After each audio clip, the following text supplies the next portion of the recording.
बेलापूर गावात जिल्हा परिषदच्या आणि पंचायत समितीच्या निवडणुकीच्या प्रचारादरम्यान राष्ट्रवादी पार्टीची जाहीर सभा बेलापूर मार्केट कमिटी समोर संपन्न झाली।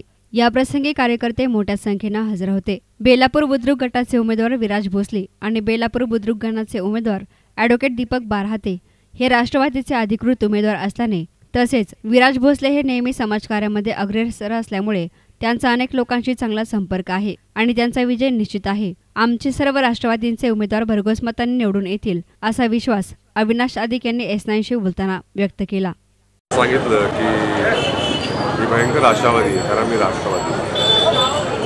माझं स्वतःचं एक प्रामाणिक मत आहे की श्रीरामपूर तालुक्यातील जनता ज्या पद्धतीचं राजकारण इथे होत आले आतापर्यंत त्याला कंटाळलेली आहे आणि या निवडणुकीच्या निमित्तानं मी आता अपघातानं कोणीना इथं आलो आहे। पक्षादेशाप्रमाणे आलो आहे। आदरणीय शरद पवार साहेब असतील, अजितदादा असतील, गडकरी साहेब असतील, वळसे पाटील साहेब असतील, या सगळ्यांनी सूचना केली म्हणून आलो आहे। अतिशय चांगली उमेदवारांची टीम, चांगली उमेदवारांची फळी आमच्या पाठीशी आहे। सर्व उमेदवार शिक्षित आहेत सगळ्या गटांमध्ये। आम्ही ज्यांना उमेदवारी देऊ शकलो नाही वेळेच्या अभावी आम्ही ठिकाणी काही चांगले उमेदवार पुरस्कृत केलेले आहेत आणि लोकांना देखील एक सशक्त पर्यायाची आवश्यकता आहे।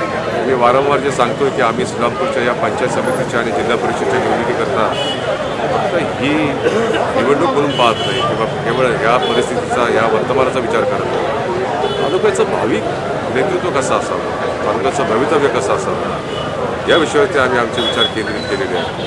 म्हणून जनतेला आता हा निर्णय घ्यायचा आहे। नगरपालिकेत जसा विजय झाला तसाच इथेही होणार का, याच्याबद्दल काय सांगता? मला वाटतं लोकांना बदल हवा आहे। तुम्ही आता स्वतःच पहा, इथे आम्ही सभेचं आयोजन केलं, आम्हाला वेळेची मर्यादा ठरवून दिली होती। वेळ देखील आमच्याकरता फार उपयुक्त होती अशी नाही, कारण त्यावेळेला लोकसभा जरासं अवघड असतं।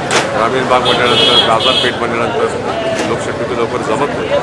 तर इथे जोडीच्या व्यवस्था आम्ही केली होती, त्याच्यापेक्षा जास्त मोठ्या संख्येने लोक उपस्थित राहिले। दोन्ही बाजूला रस्त्यानं एवढ्या मोठ्या संख्येने लोक उभं राहिले। आमच्या मागे कार्यकर्त्यांचं जाळं नाही, पुढाऱ्यांचं जाळं नाही, आम्ही कुठल्याही प्रकारचं प्रलोभन देत नाही। केवळ आमच्या उमेदवारांवरती प्रेम करणारे, पक्षाची ध्येय धोरणं आणि आमच्या नेत्यांचा आदर बाळगणारे हेच इथे येतात।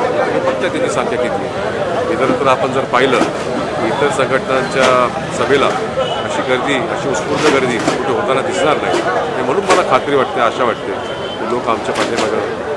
राष्ट्रवादी काँग्रेसचे बेलापूर गटाचे उमेदवार विराज भोसले यांनी देखील मतदारांना भरघोस मतांनी निवडून देण्याचं आवाहन केलं।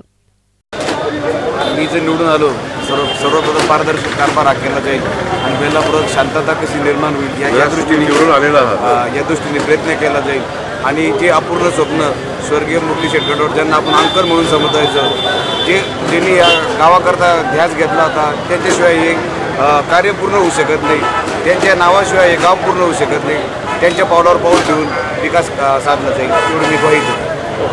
News reporter Govind Salunke, S9 media, Shrirampur.